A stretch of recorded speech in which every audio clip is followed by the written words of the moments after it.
Hello everyone, welcome to Chetan Bharat Learning and welcome to another MCQ series of CBL। आप अभी तक हम लोग कर चुके हैं एनवायरनमेंट में ecology, biodiversity, protected area network, जिसमें हम लोगों ने wild life sanctuaries, national park, biosphere reserves, इनके बारे में बात की थी। आज हम करेंगे कुछ MCQs on the theme of environment pollution. Pollution के डिफरेंट फेसेट्स क्या हैं, कौन सी स्कीम गवर्नमेंट ने लॉन्च करी है, उनको हम रिवाइज करेंगे हल्का सा MCQs के थ्रू। शुरू करेंगे विद द फर्स्ट क्वेश्चन है हमारा first. Consider the following statements. Coal ash contains arsenic, lead and mercury।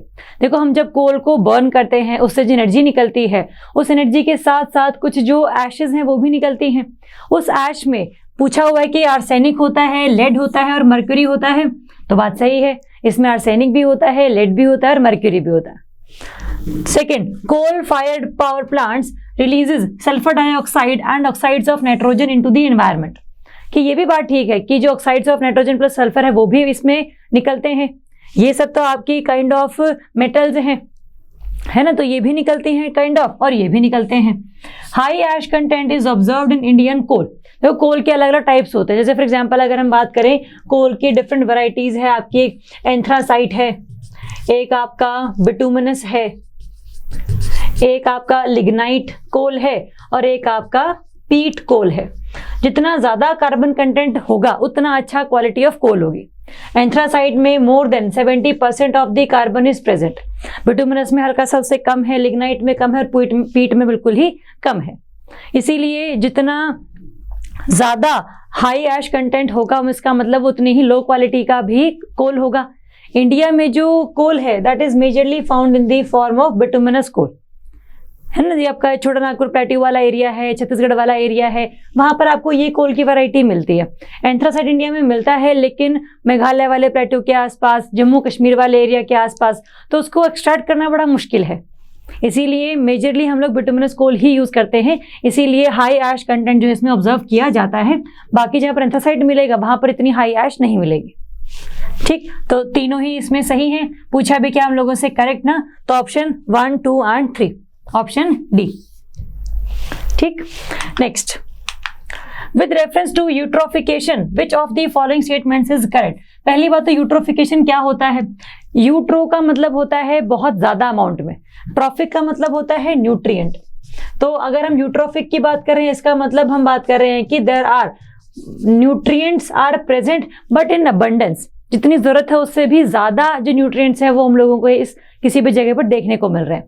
That whole phenomena is called the eutrophication. First statement कहती है it decreases dissolved oxygen of water. Okay, it is a phenomena of nutrient enrichment of a water body. देखो, eutrophication mainly क्या है हमारा, हल्का सा हम जान लेते हैं इसके बारे में कि कोई भी हमारी ये लेक बॉडी है ना, कोई भी हमारी ये वाटर बॉडी है। अब इसमें अगर मोर अमाउंट ऑफ नाइट्रोजन और फॉस्फोरस एंटर कर जाते हैं थ्रू इंडस्ट्रीज, थ्रू एग्रीकल्चर और थ्रू एनी मीन्स, तो because of this nitrogen plus phosphorus की प्रेजेंस की वजह से यहाँ पर हो जाता है एल्गल ब्लूम। यहाँ पर जो काई है आपका सरफेस पर वो जमना शुरू हो जाएगा। This is called the algal Bloom. अब एल्गल ब्लूम की वजह से क्या होता है, जो भी सन की लाइट आती है वो सन की लाइट हो जाती है थोड़ी सी ऑब्स्ट्रक्ट, और वो जो ये वाला लेक का नीचे वाला एरिया है वहां तक नहीं पहुंच पाती। और जब ये यहाँ तक नहीं पहुंच पाती, जितने भी आपके इसमें ऑर्गेनिजम्स प्रेजेंट हैं वो भी डेड हो जाते हैं because they need sunlight for the survival. चाहे वो प्लांट्स हैं, उनको खाना बनाने के लिए सनलाइट चाहिए, और जो जू प्लैंक्टॉन्स है, जो एनिमल्स वहां रहते हैं, वो फाइटोप्लैंक्टॉन्स पर, वो प्लांट्स के ऊपर डिपेंडेंट है। अगर प्लांट्स खाना नहीं बना पाएंगे तो जो आपके एनिमल्स है वो भी खत्म हो जाएंगे। तो धीरे धीरे हुआ क्या है, जितने भी आपके यहाँ पर प्लांट्स और एनिमल्स हैं वो डेड हो जाते हैं because of this presence of algae on the surface of the lake, जो कि क्यों बनी है, क्योंकि नाइट्रोजन प्लस फॉस्फोरस की अमाउंट ज्यादा हो गई है।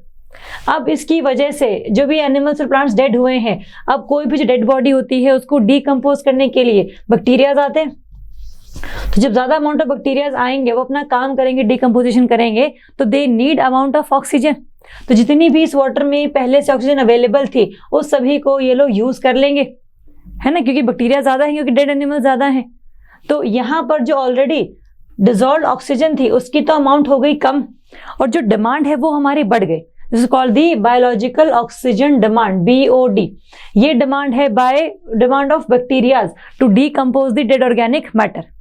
तो BOD बढ़ जाती है, डिमांड बढ़ जाती है, बट अल्टीमेटली जो DO है, डिजॉल्व्ड ऑक्सीजन, वो कम हो जाती है। तो that's the full phenomena of eutrophication. तो yes, it decreases the dissolved oxygen of water, ठीक बात है।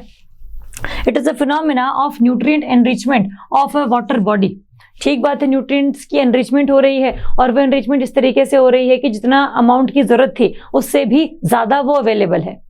तो अल्टीमेटली ये जो पूरा का पूरा फिनोमिना है वो काम करने लग जाता है। तो ये बात भी सही है। पूछा भी क्या हम लोगों से, करेक्ट ना, तो दोनों ही करेक्ट हैं, तो आंसर रहेगा आपका सी, बोथ 1 and 2। ठीक, अगर हमसे पूछ रखा होता कि न्यूट्रिएंट एनरिचमेंट नहीं बल्कि न्यूट्रिएंट्स की कमी होती है, उस प्रोसीजर को हम लोग बोलते हैं आपका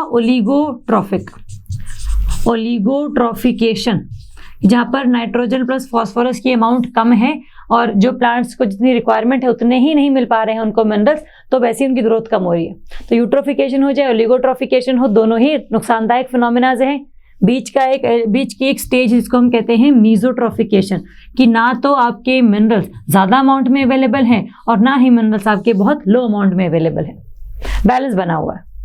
ठीक, next, why is there a great concern about the microbeads that are released into environment. देखो माइक्रोबीड्स क्या होते हैं, नॉर्मली एक ऐसे टाइप ऑफ प्लास्टिक जिनका जो साइज है that is less than 5 millimetre. अब जितना कम साइज होगा उतना ही ज्यादा जो कोई एनिमल है, कोई ह्यूमन है, उसकी बॉडी में एंटर कर जाते हैं। जब ये बॉडी में एंटर कर जाएंगे तो हमारे लिए जो प्रॉब्लम्स है वो क्रिएट करना शुरू कर देते हैं।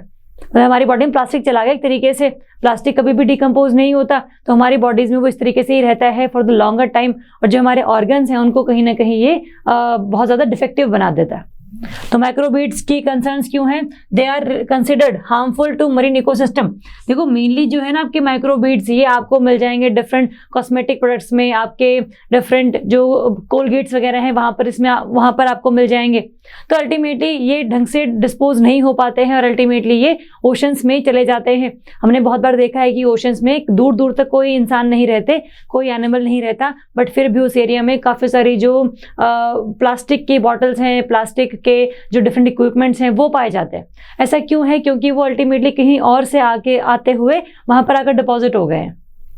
तो ये है माइक्रोबीड्स की डिफरेंट जो आपके छोटे छोटे पार्टिकल्स ऑफ प्लास्टिक्स हैं वो कहीं ना कहीं आपको नुकसान पहुंचाते हैं, और सिर्फ आपको ही नहीं बल्कि आपकी जो मरीन बायोडाइवर्सिटी है उसको भी नुकसान पहुंचाते हैं। तो yes, it is true that they are considered harmful for the marine ecosystem. Second, they are considered to cause skin cancer in children. देखो स्किन कैंसर की बात नहीं है, इसमें हमारे ऑर्गन फेलियर की बात आती है। Third, they are small enough to be absorb by crop plants in irrigated fields.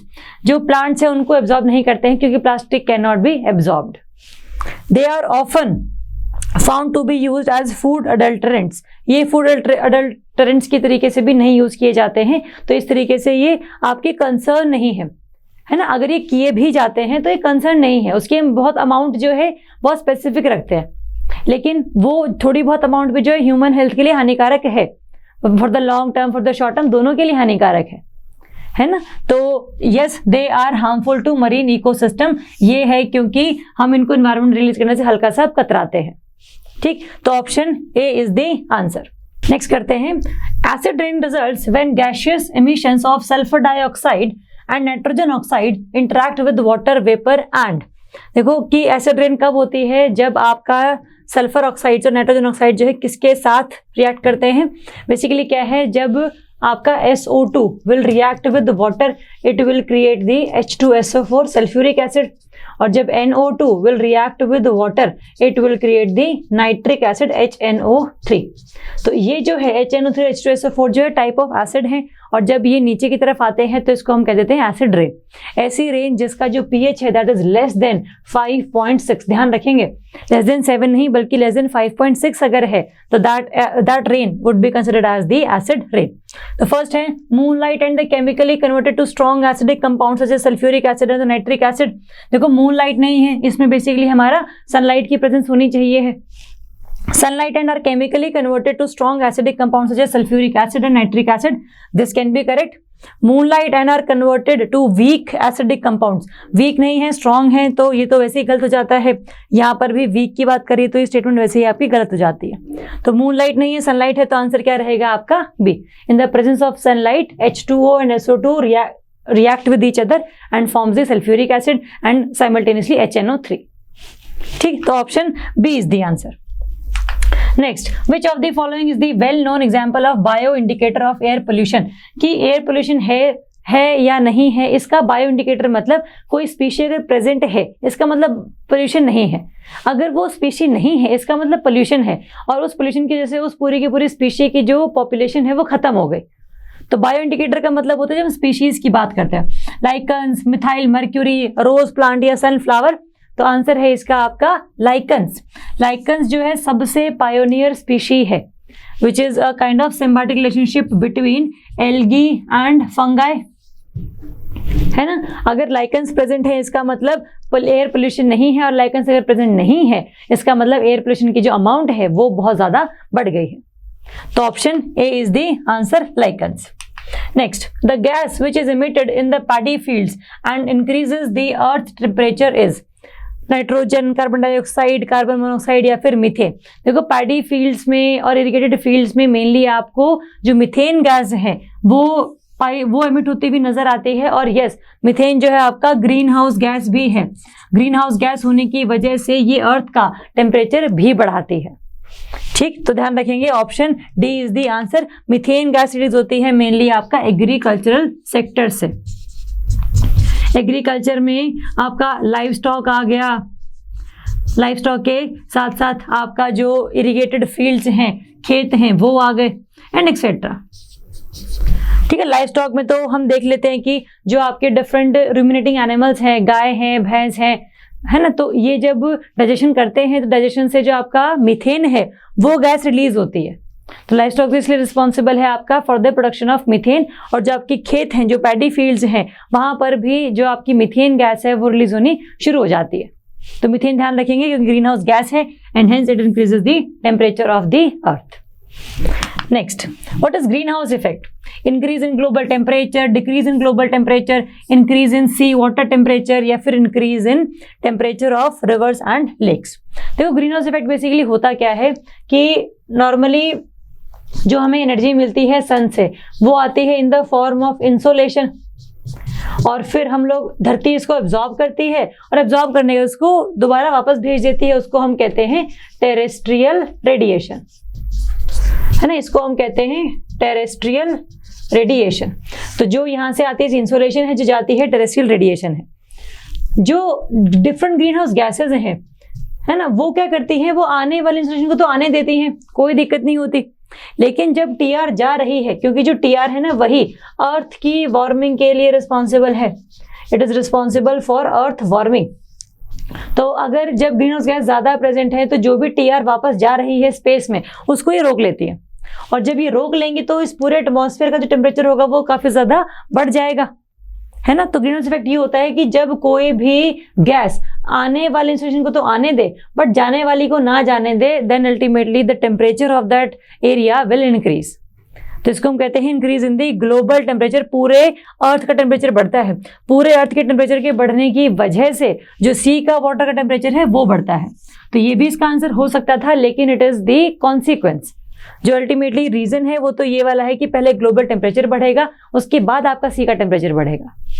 ठीक, तो option A is the answer. Next, biological oxygen demand is standard criterion for. ये भी हम लोगों ने किया था कि जहां पर बायोलॉजिकल ऑक्सीजन डिमांड ज्यादा होती है मतलब वहां बैक्टीरिया ज्यादा है, मतलब वहां पर डेड ऑर्गेनिज्म ज्यादा, उनको डिकम्पोज करना है उन्हें। और अगर ये कम है इसका मतलब डेड ऑर्गेनिक मैटर नहीं है, बैक्टीरिया को जरूरत ही नहीं है वहां पर आने की, उनको डिकम्पोज करने की। जितने ज्यादा आपके पास वहां पर एनिमल्स और प्लांट्स डेड होंगे उतना ही वो पोल्यूशन है काइंड ऑफ।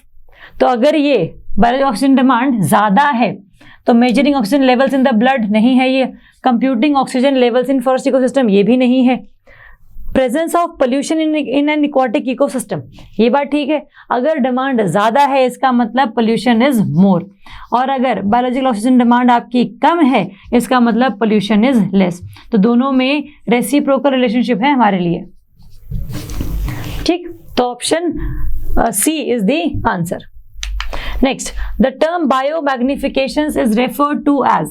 देखो बायोमैग्निफिकेशन का मतलब क्या होता है, नॉर्मली हम जब बात करते हैं कि कोई भी जो पोल्यूटेंट है जो कि काफी हार्मफुल है उसकी जो कॉन्सेंट्रेशन है from one trophic level to another trophic level जो है वो इंक्रीज होना शुरू हो जाती है।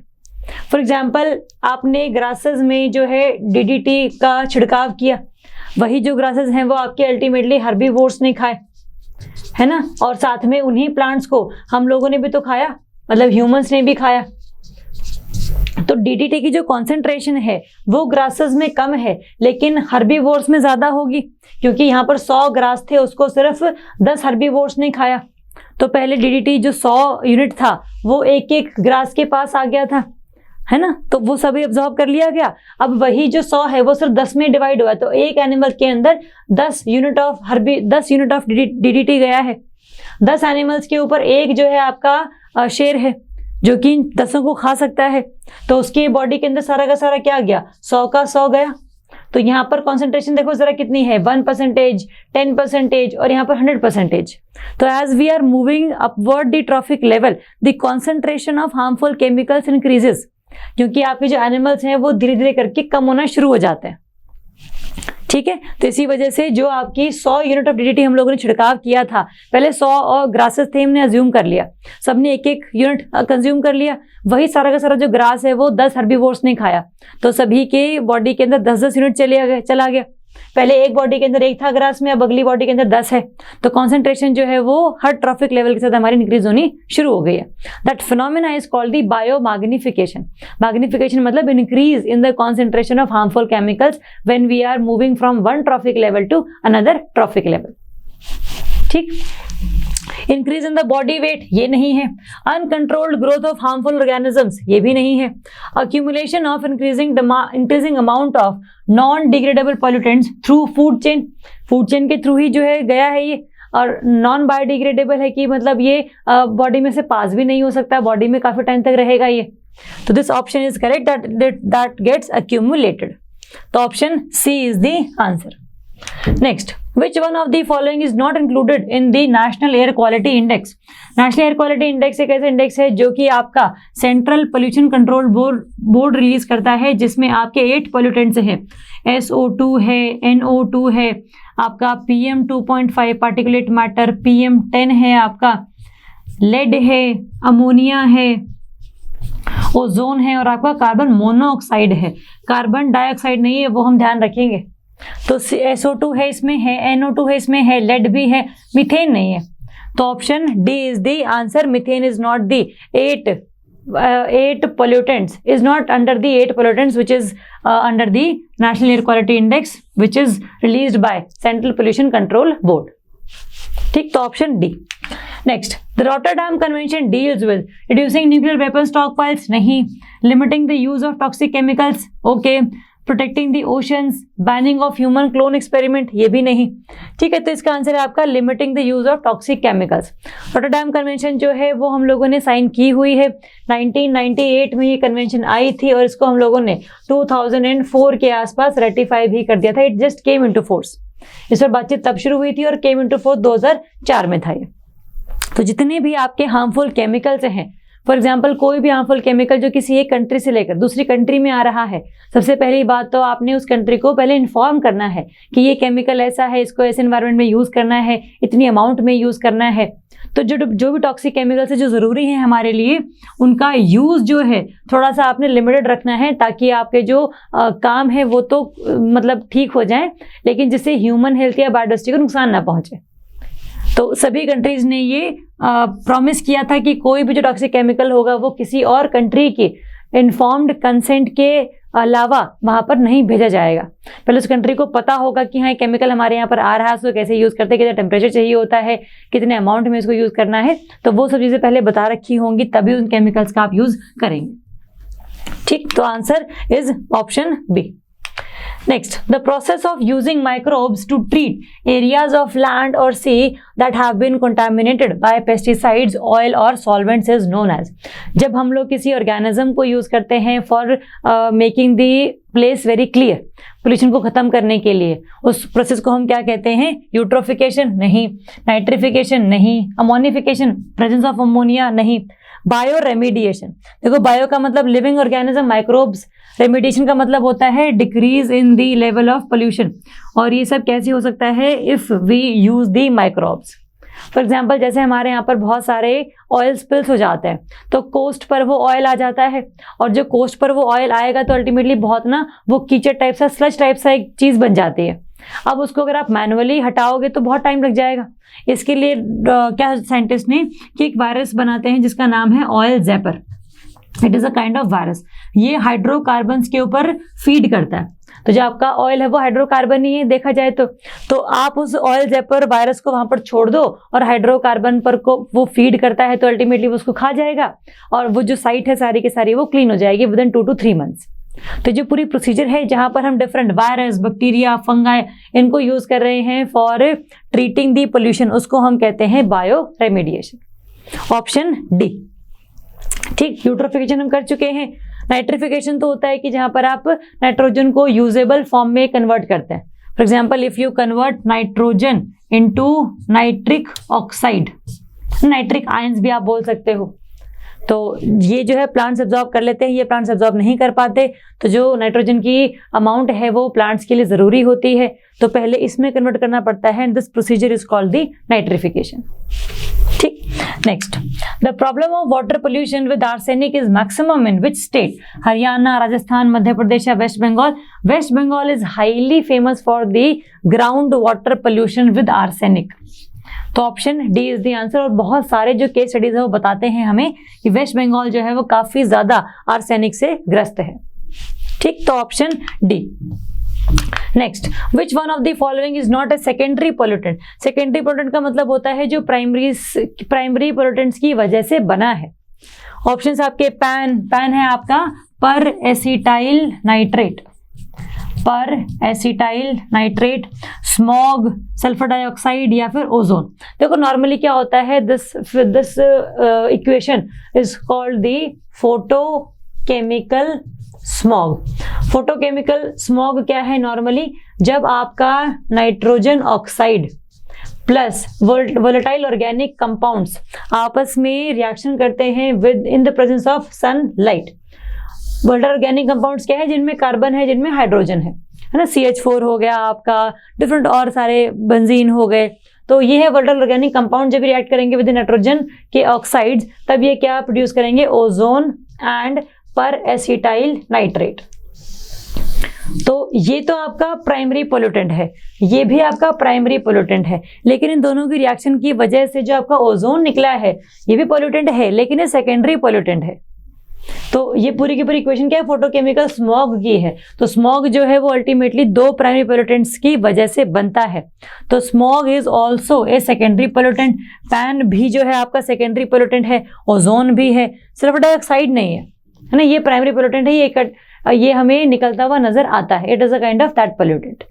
तो option C is the answer. Next, world ozone day celebrated in on September 16, April 21, 25 December या फिर जनवरी? देखो नॉर्मली क्या है आपका, September 16 is celebrated as the world ozone day. अब ये हम मनाते क्यों हैं? क्योंकि इस दिन ही हम लोगों ने 1987 में जो मॉन्ट्रियल प्रोटोकॉल था उसको साइन किया था। मॉन्ट्रियल जगह का नाम है जहां पर ये सारा का सारा प्रोटोकॉल साइन किया गया था। उसमें ये बोला गया था कि 2030 तक सभी कंट्रीज क्या करेंगे, सभी कंट्रीज अपने यहाँ से जितने भी क्लोरोफ्लोरोकार्बन्स हैं और हाइड्रोक्लोरोफ्लोरोकार्बन्स हैं उनको रिप्लेस कर देंगे विद हाइड्रोफ्लोरोकार्बन्स। जिनमें क्लोरीन नहीं है वो जो एलिमेंट्स होते हैं दे डू नॉट डिप्लीट ओजोन। तो क्लोरोफ्लोरोकार्बन में क्लोरीन है, ये डिप्लीट करता है। हाइड्रोक्लोरोफ्लोरोकार्बन में क्लोरीन है तो ये आपका ओजोन डिप्लीट करता है। बट हाइड्रोफ्लोरोकार्बन में क्लोरीन नहीं है तो they do not deplete ozone. तो जितने भी आपके ओजोन डिप्लीटिंग सब्सटेंसेस हैं उन्हें हमें रिप्लेस करना है नॉन ओजोन डिप्लीटिंग सब्सटेंसेस से। That was the mandate of Montreal protocol. 16 सितंबर में हम लोगों ने इसको साइन किया था and that is why we celebrate the world ozone day. यहाँ पर आप 25 जनवरी जो है ऑप्शन लिख लेना, ये मिसप्रिंट है। ठीक, तो option A is the answer. Next, which of the following statements is correct regarding the suspended particulate matter? SPM के बारे में कौन सी बात सही है? SPM contain only solid particles. देखो जरूरी नहीं है, आपका मैटर है ना, मैटर में आपका लिक्विड भी हो सकता है, मैटर में आपका गैस भी हो सकता है, मैटर में आपको सॉलिड भी हो सकता है। तो they do not contain only solid particles, they contain both solid, liquid and gas. Particulate matter 2.5 poses greater risk to human health. देखो जिसका साइज कम होगा 2.5 is basically the size of that matter. जितना साइज कम होगा उतना ही वो हमारी बॉडी में इजीली एंटर कर जाएगा, उतना ही ज्यादा वो हमें ग्लोबल मतलब जितना ही हमें ह्यूमन हेल्थ रिस्क वो पहुंचाएगा। तो yes it poses greater risk to human health 2.5 वाला। तो first is incorrect, second is correct. पूछा क्या आप लोगों से, सिलेक्ट द करेक्ट आंसर ना, तो option B 2 only is the answer. ठीक, तो ध्यान रखेंगे इसे। Next, with reference to the Bharat stage emission standards consider the following statements. First, BS6 fuel will bring down sulfur content by 20 times from the current BS4 fuel। जो Bharat stage 4 है उसके बाद सीधा BS6 आया है, BS5 हम लोगों ने इंप्लीमेंट ही नहीं किया था। तो जो BS6 के फ्यूल है उसमें सल्फर कंटेंट कम होगा, बट 20 टाइम्स भी नहीं, 5 टाइम्स जो था सल्फर आपका कम हो जाएगा एमिट होना as compare to the previous Bharat stage. तो this statement is wrong. The Bharat stage regulations are based on the European emission standards, ठीक बात है। The central pollution control board implements these standards, ये भी सही बात है। CPCB is ultimately the authority जो कि डिसाइड करता है कि स्टैंडर्ड्स किस तरीके से मेंटेन किए जाएंगे। और ये पहले यूरोप में स्टैंडर्ड्स आए थे, यूरो स्टैंडर्ड्स कहते थे हम इन्हें, उसी को ही हम लोगों ने कॉपी किया है और अल्टीमेटली हम लोगों ने उसको भारत स्टेज नॉर्म्स में तब्दील कर दिया है। तो फर्स्ट इज इनकरेक्ट, 2 और 3 हमारे सही हैं। पूछा क्या आप लोगों से, करेक्ट ना, तो ऑप्शन 2 एंड 3 इज करेक्ट। ठीक, तो option B is the answer. Next, the clean seas campaign to fight against marine plastic litter is a campaign of which of the following organisation. कि बेसिकली पूरा हमें समुद्र साफ बनाना है, किसने शुरुआत करी है इसकी, UNEP, IOI, Indian ocean commission या फिर यूनेस्को। तो आंसर है आपका A, UNEP, जहाँ पर हम क्लीन सीज कैंपेन हर साल इसका एक डे भी मनाते हैं, जिसमें हम लोगों को अवेयर करते हैं कि जो ओशंस हैं वो काफ़ी हेल्पफुल हैं, काफ़ी हेल्दी हैं पूरे प्लैनेट के लिए, तो इनको आप बचाएं तभी अल्टीमेटली आप पूरा प्लैनेट बचा पाएंगे। तो option A, UNEP is the answer. Next, consider the following statements. Blue hydrogen is produced using renewable energy and electrolysis to split water. देखो नॉर्मली जो हाइड्रोजन है वो बहुत लाइट गैस है, ये एटमॉस्फेयर में हमारे नहीं मिलते, तो इसीलिए हाइड्रोजन को हमें बनाना पड़ता है। और वो हम कैसे बनाते हैं, अगर हम हाइड्रोजन को बनाने के लिए वाटर को स्प्लिट करें, हाइड्रोजन प्लस ऑक्सीजन निकल आएगा हमारे यहाँ पर, है ना। तो हाइड्रोजन हम इस तरीके से बनाते हैं। अगर ये सब करने में this procedure is called the electrolysis, इसके लिए चाहिए होती है इलेक्ट्रिसिटी। अगर वो इलेक्ट्रिसिटी हम लोगों ने रिन्यूएबल मेथड से बनाई है तो उस प्रोड्यूस हाइड्रोजन को हम क्या कहते हैं, ग्रीन हाइड्रोजन। ठीक, लेकिन अगर हम लोगों ने इलेक्ट्रिसिटी यूज करी है for splitting of water by coal power plant, तो अल्टीमेटली वो क्या रहेगी आपकी, that would be the grey hydrogen. ठीक, तो जिसमें हाइड्रोजन बनेगी, ग्रे हाइड्रोजन जो बनेगी वो अल्टीमेटली आपका उस टाइम पर CO2 और जो CO है उसको एमिट करेगी, तो अल्टीमेटली ये ग्लोबल वार्मिंग को काफी इनिशिएट करती है। इसीलिए हम ग्रे हाइड्रोजन नहीं बनाते हैं, क्योंकि ये काफी एनवायरनमेंट को पोल्यूट भी करेगी और ग्लोबल वार्मिंग भी करेगी। और जो आपका ग्रीन हाइड्रोजन है वो हम अभी धीरे धीरे बनाना शुरू कर रहे हैं, जबकि ब्लू हाइड्रोजन है ना, that is same as the grey hydrogen, but उसमें जो CO2 और CO निकल रहा है ना बाय प्रोडक्ट के तौर पे, उसको हम लोग स्टोर कर लेते हैं, तो ग्लोबल वार्मिंग नहीं हो पाती। That is why blue hydrogen is हल्का सा more improved version of grey hydrogen. तो yes, blue hydrogen is produced using renewable energy, नहीं, it is produced using the coal और बेसिकली हम बोल सकते हैं फॉसिल फ्यूल्स। तो the statement is wrong. The by product of the grey hydrogen is captured and stored. Grey hydrogen का नहीं बल्कि ब्लू हाइड्रोजन का हम स्टोर करते हैं, कैप्चर करते हैं, तो ये भी आपका गलत है। पूछा क्या है, करेक्ट, तो आंसर वुड बी आपका D, neither 1 nor 2। Next, Stockholm convention is best described by which of the following statements. देखो स्टॉकहोम कन्वेंशन एक ऐसी कन्वेंशन है जो मेनली है आपका POPs के regarding, persistent organic pollutants. Persistent मतलब बहुत टाइम तक एनवायरनमेंट में रहेंगे, ऑर्गेनिक मतलब कार्बन कंटेंट बहुत ज़्यादा है, और पोल्यूटेंट्स बेसिकली जो आपके एनवायरनमेंट को पोल्यूट करते हैं। तो लॉन्ग टर्म के लिए बहुत ज़्यादा जो आपके लोगों को अफेक्ट करते हैं, those chemicals are known as the persistent organic pollutants. उनको ही रोकने के लिए, उनको ही पूरे विश्व में बैन करने के लिए we came up with the Stockholm convention. तो ऑप्शन है आपका B, a global treaty to protect human health and the environment from persistent organic pollutants. ठीक, और ये हमारी बॉडीज में भी आ जाते हैं क्योंकि ऑर्गेनिक है ना, तो हमारे जो फटे टिश्यूज हैं उनमें आकर डिपॉजिट हो जाते हैं और ये बहुत निकलते भी नहीं है पूरे सालों तक। ठीक है, तो इनको रोकने के लिए, इनके यूसेज को रोकने के लिए हम लोग स्टॉकहोम कन्वेंशन साइन किया। तो ऑप्शन इज आंसर बी। ठीक, तो यहाँ पर हमारे खत्म होते हैं regarding the environment pollution MCQs. कल हम किसी और थीम के बारे में क्वेश्चंस करेंगे, आप इनको रिवाइज कीजिए, कोई डाउट होता तो पूछिए। Thank you so much.